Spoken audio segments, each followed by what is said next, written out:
We were enormously lucky and honored as a panel to have the opportunity to see the real richness of nonfiction in the country over 1 year. Extraordinary cultural richness that this country boasts. We did, however, faced as a jury and as people who live in the culture, the recognition that after wading through 163 books, we were going to make 162 enemies. Max Wyman, actually, the remarkable man, phoned me about 8 minutes after I got back to Canada and said, would you be willing to be involved in these awards?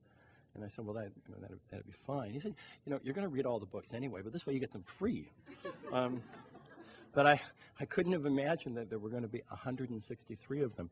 So let me tell you, choosing a winner was not the difficulty. Getting a short list was not the difficulty. Getting the long list was the difficulty, because that was taking it from 163 to 14. Going to 4 and 1, well, that was the easy part. And it was the wonderful part. The issue for us really was about getting the sense of the prize right. Understand what was it that we were really judging these books for? What were the grounds?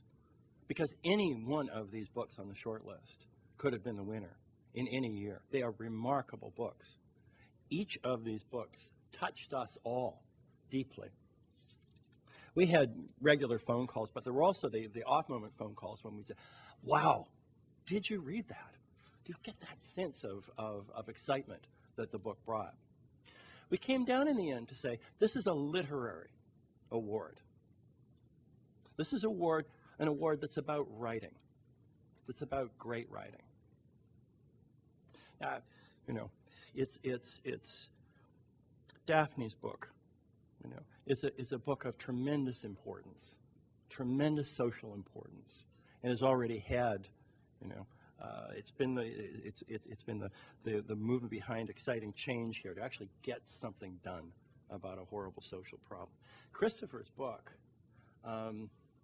I kind of re-experienced an interview that I did with Gorbachev in the early 90s, reading that book and thinking through, because he brings the richness, the sense of the excitement of the time. One of the most important intellectual changes in our time that really has defined our time in important ways. Mary Henley Rubio's book.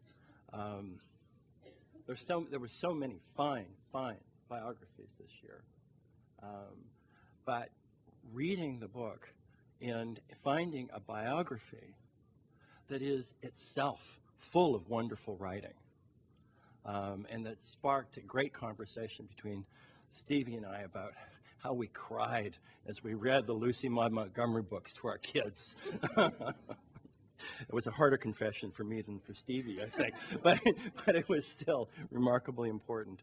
And then finally, Russell's book. Russell's book, which is the most accomplished work of literary nonfiction this year, is a book that is a story extraordinarily well told amongst stories that were all riveting. And it's a story that takes all of us on the journey that he went on. And so, for readers, changes all of us. And that's a remarkable task for any book to undertake.